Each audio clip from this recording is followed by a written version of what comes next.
চিনলে ঔষধ, না চিনলে আগাছা। আমি আপনাদের এখন একটা ভিডিও দেখাবো।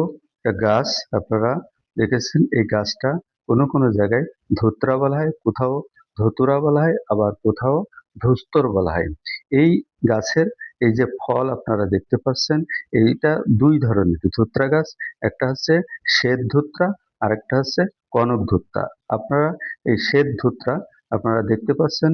এই ধুতরা গাছের অনেক গুণ। সাধারণত মানুষ ধুতরা গাছের কাছেই যায় না, কিন্তু যারা জানে যে এর ঔষধি গুণ আছে, সেই গাছটা আপনারা দেখেন ফুলগুলো, এই ধুতরার ফুল হচ্ছে সাদা এবং কলিকের মতো, কলিকার মতো। আর যেটা কনক ধুতরা, তার ফুলটা বেগুনের মতো। সাধারণত কনক ধুতরা খুব একটা বেশি পাওয়া যায় না, যার কারণে এই শ্বেত ধুতরাই মানুষ প্রয়োজনে ব্যবহার করে। আপনারা ফল দেখতে পাচ্ছেন, কেবল এখন ফুল ফল আসছে।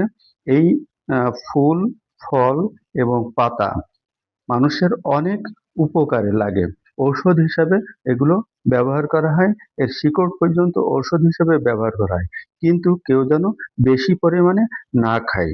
অর্থাৎ আয়ুর্বেদীয় চিকিৎসকের পরামর্শ নিয়ে এই পাতা, ফল এবং শিকড় ব্যবহার করা উচিত। সাধারণত জ্বর, কুষ্ঠ, কফ এবং বিষ নাশক ও উপন্যাসক ঔষধ হিসাবে ব্যবহার করা হয়।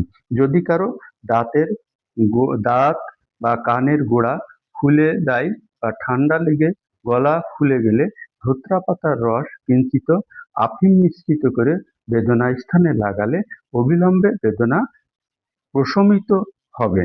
ধুত্রা পাতার রসের সাথে গরুর ঘি মিশ্রণ করে যদি ফোড়ার চারপাশে প্রলেপ দেওয়া হয়, তাহলে দ্রুত ফোড়া ফেটে যাবে।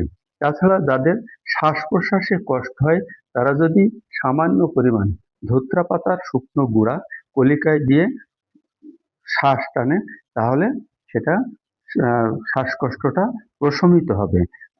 তাছাড়াও অজীর্ণ, কৃমি রোগ, ফোলা ও বেদনা রোগ, স্ত্রীলোকের স্তনে যদি বেদনা হয়, তাহলে সেখানে আহ, ধুত্রা পাতার পাতা বেটে প্রলেপ করে দিলে বেদনা প্রশমিত হবে।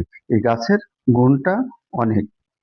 আমরা হেলায় ফেলায় এই গাছের কাছেও কেউ যেতে চাই না। আর একটা বড় বিষয় হচ্ছে, এই ফল বা পাতা যদি কেউ বেশি পরিমাণে সেবন করে, তাহলে সাবধান। বেশি পরিমাণে সেবন করলেই কিন্তু এর পার্শ্ব প্রতিক্রিয়া, অর্থাৎ মাথা পাগলামি শুরু হয়ে যেতে পারে। আমরা হেড়ের চার, অর্থাৎ মাছ ধরার জন্য হেড়ে, গ্রাম